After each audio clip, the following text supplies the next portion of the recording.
British Prime Minister Theresa May and US President Donald Trump during a telephone conversation came to the conclusion that the statements of Russian President Vladimir Putin on the new nuclear armament are irresponsible.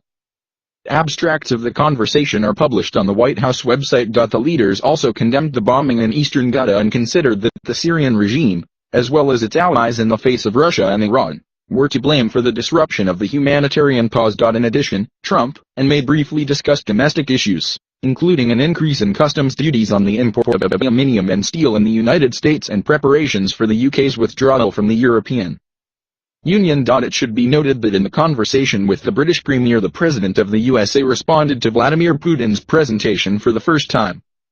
However, the US Defense Department reacted on the same day to the speech of the Russian President.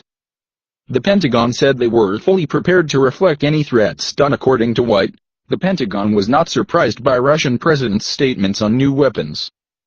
These weapons, which we are discussing, are being developed for a long time. So our nuclear doctrine takes this into account, she said. White also stressed that Washington's stance has not changed for an iota. The U.S. military will continue to insist that their missile defense system is not aimed at Russia, and also stated that the U.S. is aimed at deterring threats. The Pentagon spokesman added that the U.S. armed forces are ready to defend the American nation no matter what. CNBC, commenting on the Pentagon's statements, noted that the latest U.S. military budget of $686 billion, one of the largest in the American history, contains a plan to counteract Russia and China. Many foreign journalists said that the speech of the Russian president is the announcement of a new arms race for all Western states. In particular, this was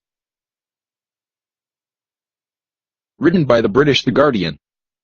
Putin is challenging, the newspaper writes, quoting the words of the head of the Russian Federation, that it was impossible to contain Russia. Many foreign media in this statement savagely, although the Wall Street Journal is more restrained, Putin toughens rhetoric towards the West and increases the likelihood of an arms race with Washington.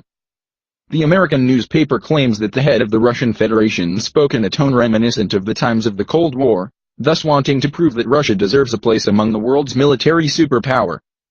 According to the president, all these are modern developments, not the time of the Soviet Union. Putin also said that the real heroes of our time are military and armament developers, scientists, designers, and engineers.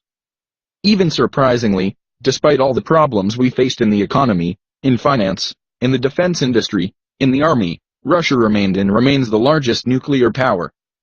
No one actually wanted to talk to us. Nobody listened to us. Listen now, Putin said during a call to Parliament, after which applause was given in the hall.